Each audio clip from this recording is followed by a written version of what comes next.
Coronel, tudo bem, senhor? Tudo. Então, o senhor conhece aquela frase que diz relembrar é viver? Eu queria ouvir um pouquinho da sua história, mas é hoje trazer umas perguntas um pouco assim, não convencionais. Como, por exemplo, que tipo de criança você era? Ah, eu era tranquilo, bem tranquilo, por sinal. Eu tinha uma característica interessante, eu gostava de desmontar as coisas, de criar coisas, e eu lembro de algumas histórias bem engraçadas.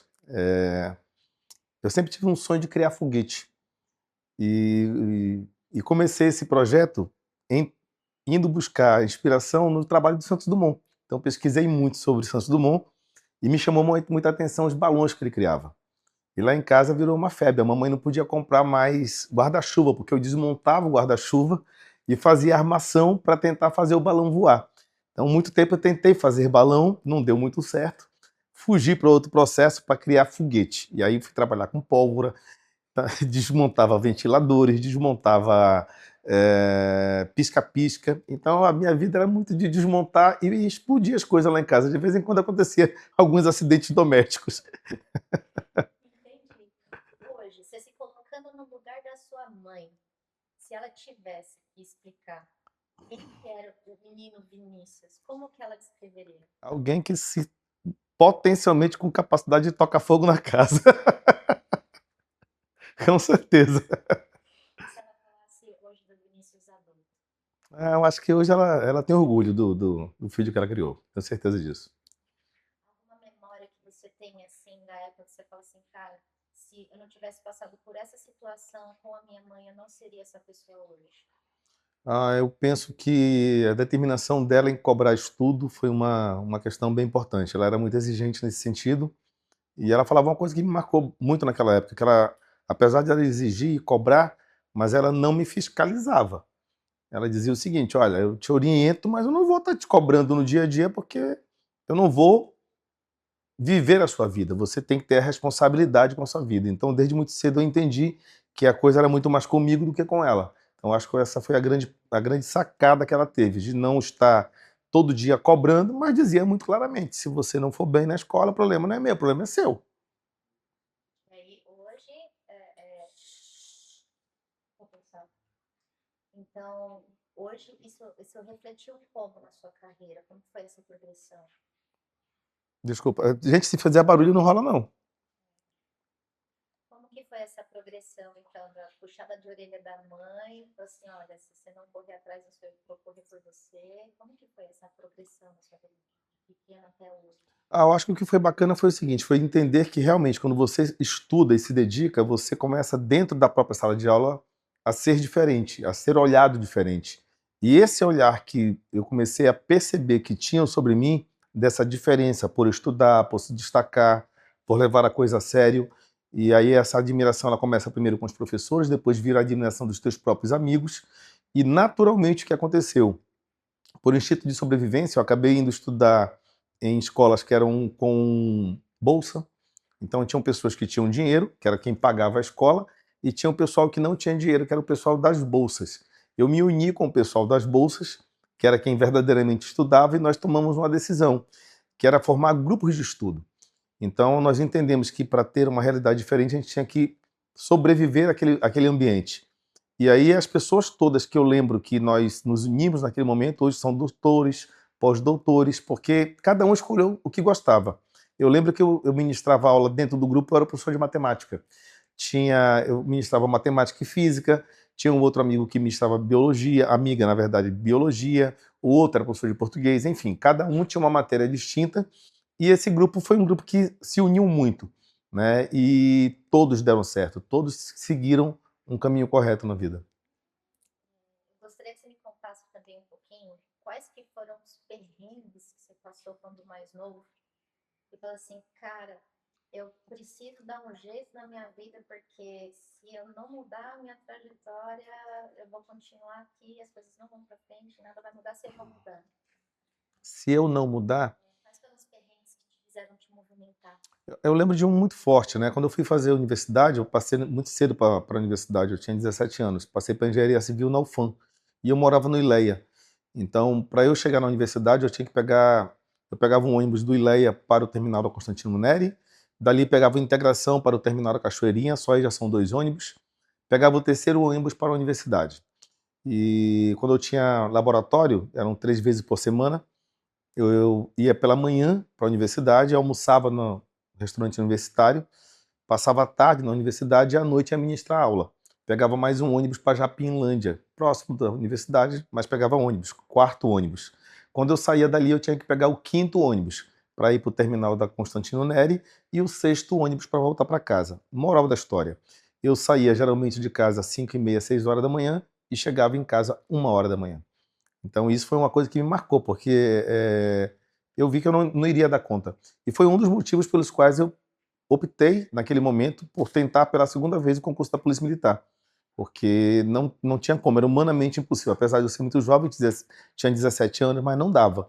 Era muito complicada a rotina do dia a dia. A tua origem também foi uma origem mais humilde, né? Quando a gente chegou aqui, a mamãe foi morar no Japim e depois a gente saiu peregrinando aqui pela cidade, né? A gente não tinha casa própria. A gente veio morar na casa do vovô, ele tinha uma casinha lá no Japim, aí depois mamãe conheceu meu pai de criação e nós saímos dali para morar no Ajuricaba. O Ajuricaba era um conjunto muito novo. Eu tinha ali 3 anos de idade, 3 para 4 anos de idade. Depois a gente saiu do Japim, eu fui morar no Parque 10, também era um conjunto novo. Depois nós saímos dali e fui morar no Santos Dumont e depois para o Ileia. Que eu lembro foi isso. A gente saiu, foi uma peregrinação grande, uma peregrinação grande. E aí, olhando para trás, assim,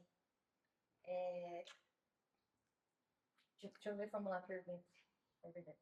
Olhando para trás, assim, poxa, tudo que eu vivi lá, o que você chegou na conclusão de hoje em dia? Assim, cara, passei por tudo isso, como é que eu posso mudar a vida das pessoas? Eu acho que o primeiro ponto é entender o seguinte: não existe vitimismo.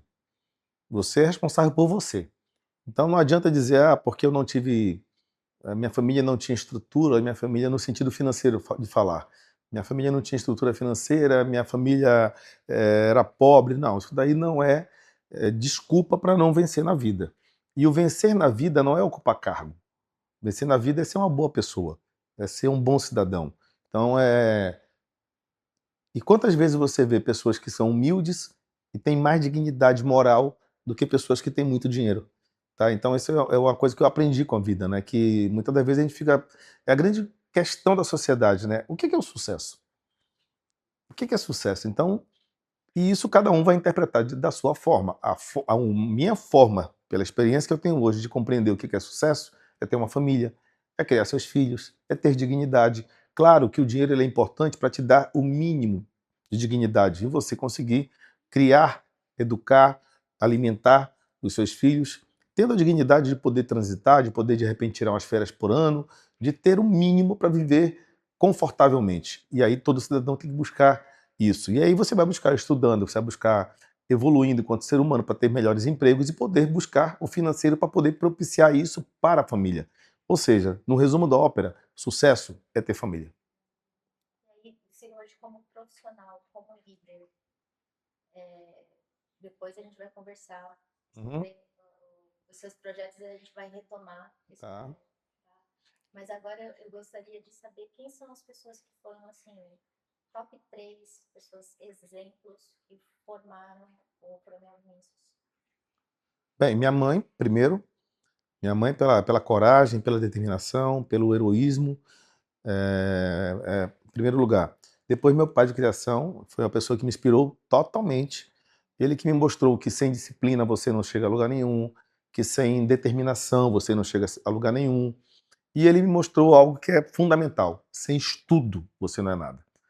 Tá? Então foi a pessoa que me cobrou muito, muito forte, inclusive, na questão do estudo. Ele não admitia segundo colocado. Para ele, ou você era primeiro colocado, ou então não valia. Naquele momento eu achava errado. Talvez até a forma como ele cobrasse fosse um pouco forte. Mas é uma verdade que nós temos que buscar. A gente vive num mundo competitivo. Então, se você não buscar ser o melhor no que você faz, você vai ser mais um no que você faz. Então essa foi a segunda pessoa mais importante. A terceira pessoa mais importante teve uma professora que eu tive. A Palmira, eu chamava ela. Professora Palmira. Ela era uma negra, era professora ali no era no Objetivo. Deixa eu só recordar aqui rapidinho. Não era Palmira o nome, a Palmira era outra. Estou querendo lembrar o nome da professora. Ai, meu Deus. Também não tem problema. É a questão assim, você pode personificar como seus Tá. professores também. Essa professora que eu tenho uma professora que é a terceira pessoa que me chamou, que me marcou muito. E eu lembro de um fato que aconteceu. Ela era uma professora que ministrava aula pra gente ali no Objetivo, ali na 7 de setembro, e ela cobrava muito e era muito exigente, mas principalmente ela tinha uma retidão moral onde ela deixava muito clara a realidade da vida. Naquela transição de oitava série para primeiro ano, a ETFA, a Escola Técnica aqui, era uma referência. E eu lembro de ter ido lá para buscar me matricular naquela escola. E quando eu chego, eu estava na administração, na recepção lá, e querendo informação, e ela entra, professora Rosa, o nome dela. Ela entra na administração, era uma negra linda, com as unhas vermelhas, e ela entra naquele local e ela fala o seguinte: aqui você não vai se inscrever. E aí eu não entendi nada, porque ela demonstrava gostar de mim, e ali ela mostrou que gostava. Ela falou o seguinte para mim naquele momento: olha, aqui, infelizmente, é uma escola de formação para a mão de obra do distrito.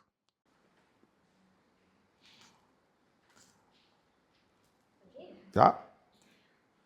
Olá, tudo bem? Se você chegou até aqui, talvez você queira saber um pouco mais de quem eu sou.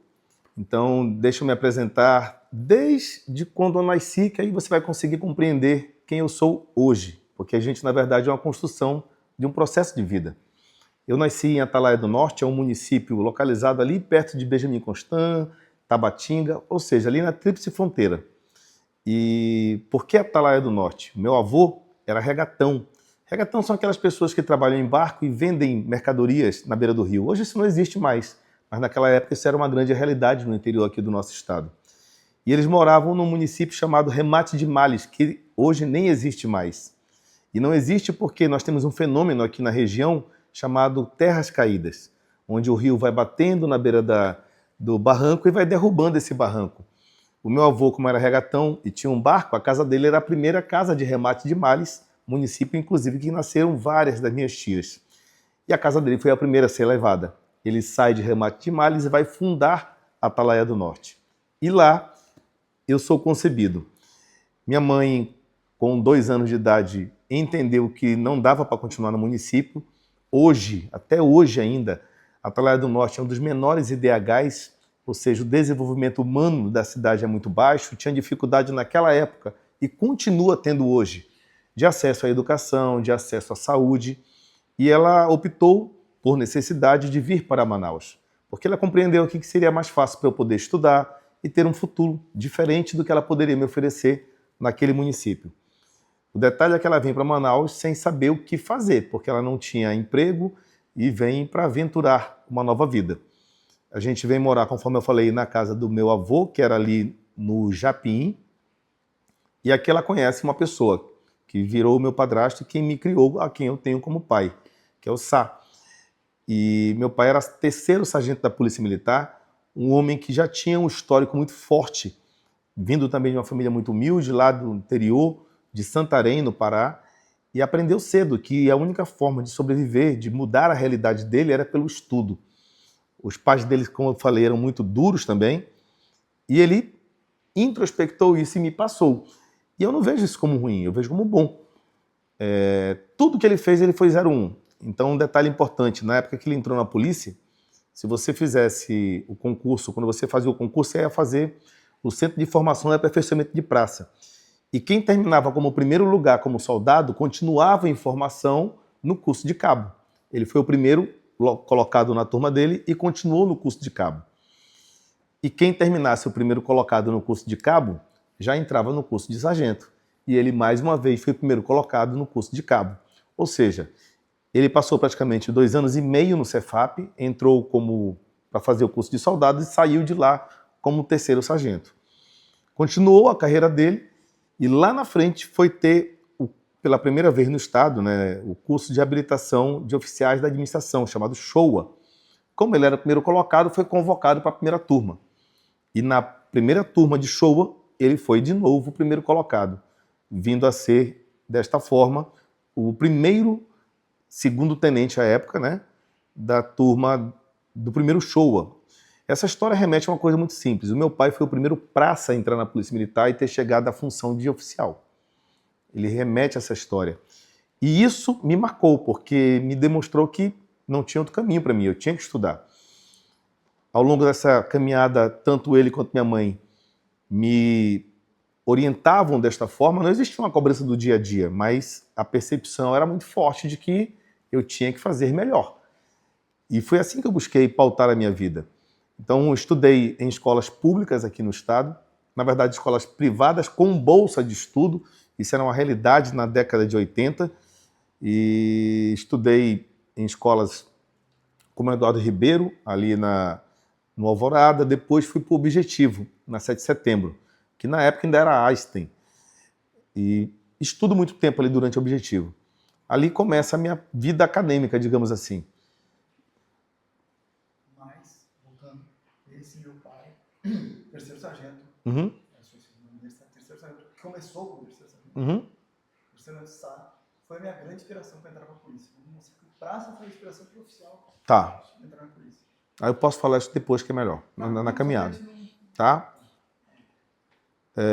Então, termino minha formação ali no Objetivo e vou buscar seguir a minha vida profissional, na verdade, acadêmica. Faço 2 concursos, na verdade. Faço o primeiro concurso da Polícia Militar e no primeiro concurso eu não passo. Por que eu não passo? E eu vim saber isso 2 anos e meio depois. Porque naquela época, para entrar na Polícia Militar, existia o QI, que era o QI indica. E o meu pai, apesar de ser policial, por ser muito correto, ele não pedia nada para ninguém. E ele tinha uma frase muito forte: se você for o primeiro local, se você for o primeiro colocado, ninguém vai te tirar. Eu faço o primeiro concurso, não passei, e fui fazer vestibular. No vestibular eu passei para Engenharia Civil. Passo para Engenharia Civil e também consigo uma vaga de professor contratado do Estado, uma vez que eu já era professor. Eu comecei a ministrar aula com 16 anos, em particular. Então, na minha casa tinha uma lousa, os alunos iam na minha casa e eu ministrava aula desde 16 anos. E finais de semana eu também visitava as casas das pessoas, ministrando aula no final de semana. E aí começa a minha jornada. Eu saía de casa para a universidade, para ir e voltar para a UFAM. Cada dia eu pegava 6 ônibus para ir e para voltar. Ministrava aula numa escola chamada Lucinda Félix, ali na Japinlândia. E depois de 1 ano fazendo universidade e ministrando aula, decidi novamente tentar o concurso da Polícia Militar. Nesta segunda tentativa, eu passo na Polícia Militar. E o objetivo de ter passado, de ter escolhido a Polícia Militar, foi a inspiração do meu pai. Ver a jornada dele e ver que era uma instituição, sim, onde eu poderia contribuir e poderia dar a minha parcela de colaboração para a sociedade. Então, para mim, Uhum. a carreira de segurança pública praticamente foi uma missão de família, algo assim. Tá, beleza. Então, para mim, a carreira na segurança pública foi uma missão vinda da inspiração do meu pai, mas com um objetivo muito clássico.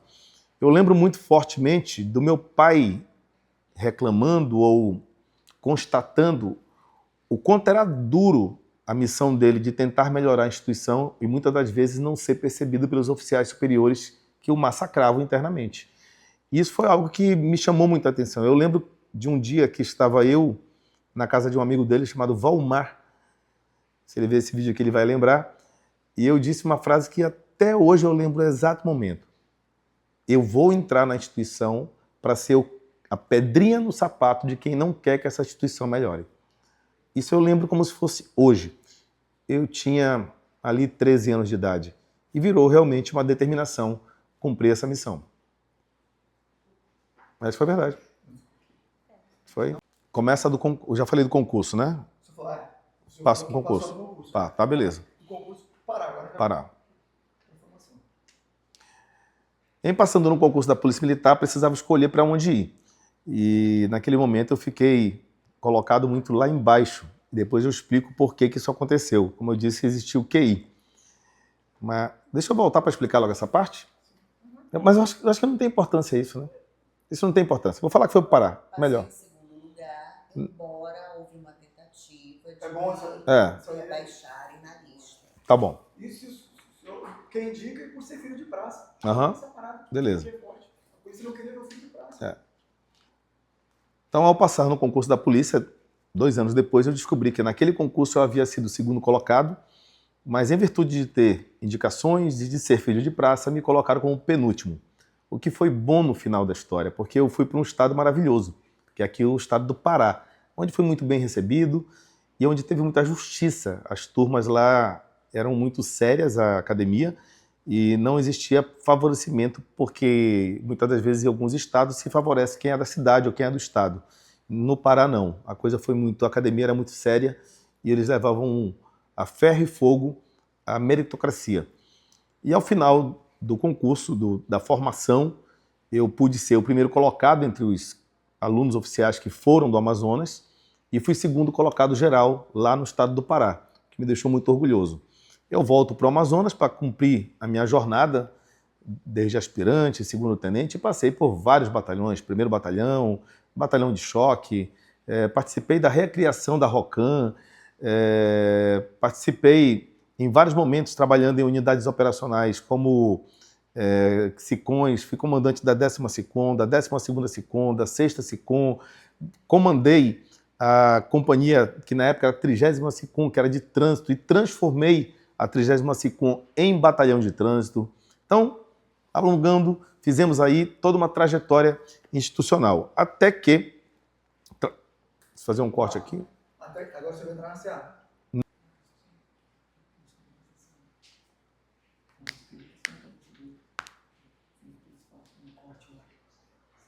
Beleza? Ok?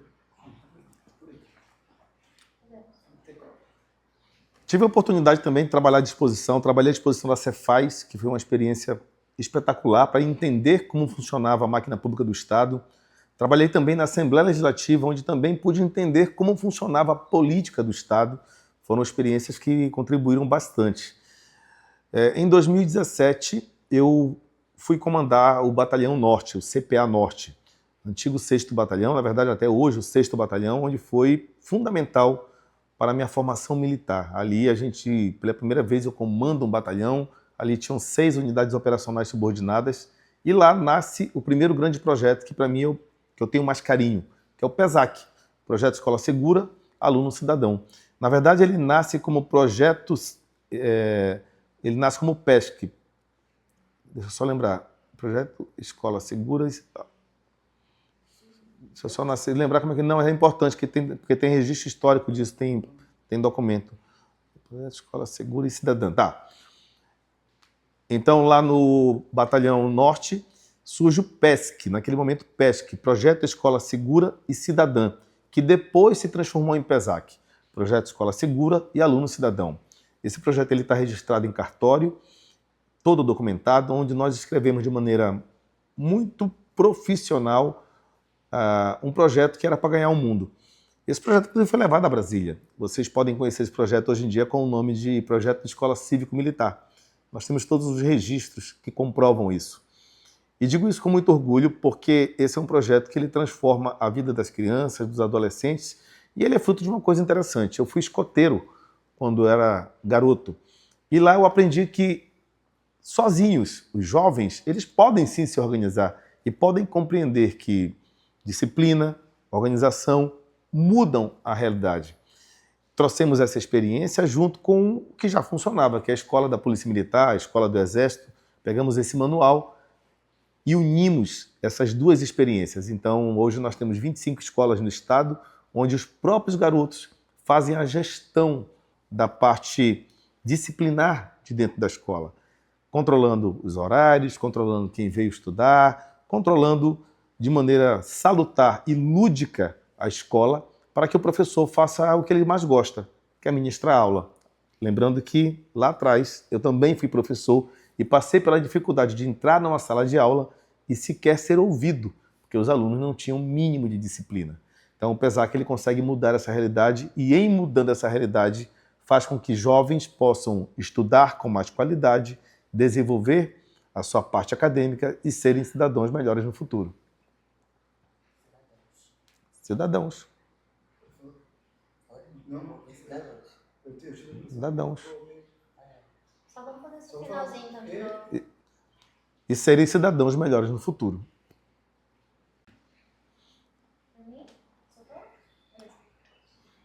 Em 2018, eu fui convidado para participar de um projeto. E esse projeto era assessorar o então candidato Wilson Lima, subsidiando com informações para que eles pudessem montar o plano de segurança pública.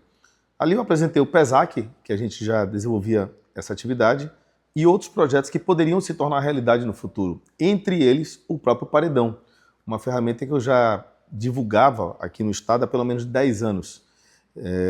Divulguei também, levei naquele momento ao candidato a necessidade que teria no futuro de fazer concurso para a Polícia Militar, uma vez que já tinham 10 anos sem concurso, para a Polícia Civil da mesma forma, para bombeiros. Então, e tudo isso foi construído naquele momento ainda da pré-campanha em 2018. Depois o governador ganha a eleição e me chamou para um desafio. Seria o primeiro grande desafio da minha vida, me convidando a assumir a Secretaria de Administração Penitenciária. Lembrando que, em 2017... O governador foi eleito e surgiu para ele o primeiro grande desafio como governador. Ele precisava de alguém para dar conta disso, que é o senhor. O governador, diante de tal desafio, ela aconteceu nesse ato de caos. Aí traz, vocês bem lembram, o senhor fez alguns programas desses rebeliões, pode trazer essa carga pesada para a gente poder construir a imagem da cabeça da pessoa, de cabeça cortada, caos, tudo que tinha lá, aquela bagunça, piscina, os caras criavam um tracajá no negócio lá, mas como? Aí o senhor entra e levantou a mão e coloca ordem nessa casa aí. Ok, então, já em 2019, o governador Wilson Lima já eleito, na verdade vamos voltar um pouquinho. Depois de eleito, o então governador Wilson Lima, mas isso ainda era de 2018, precisava solucionar uma grande questão, que era o sistema penitenciário. Lembrem, sistema penitenciário naquele momento, em 2017, tiveram 56 mortes, cabeças cortadas, corpos dilacerados no Compage, e isso era uma marca muito forte dos governos anteriores e que a sociedade clamava por solução. Várias pessoas haviam sido chamadas para tentar assumir a Secretaria de Administração Penitenciária e ninguém tinha aceito aquele desafio. Até que ele me chamou para conversar e mostrou o problema. E eu falei, aceito o desafio, desde que o senhor me apoie a resolver esse problema em definitivo. Ele se compromete em assumir o plano que a gente levou e ali a gente começa uma jornada de retomada, na verdade, de assumir o sistema. Eu não digo retomada porque o Estado nunca havia mandado no sistema penitenciário. A gente entra no sistema penitenciário e começa a impor regras, a impor decisões muito fortes para que os presos pudessem não entender, mas saber que eram presos. Porque até então o preso era o dono da cadeia e o Estado era subserviente àquela realidade. E fomos mudando essa realidade a ponto tal que hoje, um sistema penitenciário que era falido, hoje tem ISO 9001. Ou seja, tem regra, o preso tem obrigações, trabalha dentro do sistema penitenciário, faz a remissão de sua pena, mas principalmente quem manda dentro do presídio hoje é o Estado, não é mais o preso. O preso vai lá e cumpre a sua pena de acordo com como tem que ser, sem que ele mande em nada. Quem manda hoje é o Estado dentro do sistema penitenciário. É isso? Ainda durante a gestão da Secretaria de Administração Penitenciária, a gente pôde impor pressão tão forte que a FDN acabou. E ficou apenas Comando Vermelho e o PCC aqui no estado.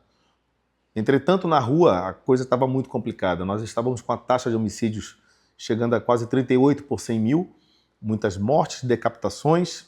Isso era o ano de 2021. Foi o ano que mais teve homicídio no estado. E o governador me chamou e me convocou a voltar para a Polícia Militar para poder combater agora o crime organizado nas ruas. Nós trouxemos toda a expertise da inteligência que nós tínhamos criado no sistema penitenciário e aplicamos essa inteligência na Polícia Militar, fazendo os oficiais compreenderem que era fundamental que eles identificassem quem era o inimigo que nós estávamos combatendo, que não era mais o batedor de carteira, não era mais o assaltante deliberado e improvisado do dia a dia, não. Nós tínhamos agora um crime real acontecendo no Estado e a gente precisava compreender isso muito claramente para mudar essa realidade. E foi assim que a gente veio para a Polícia Militar, chamando os oficiais, explicando para eles a nova realidade que estava acontecendo na nossa frente e que não estava sendo vista por nós. E a gente começa a mudar essa realidade de percepção interna, mas também de trazer benefícios. Perfeito. Legal.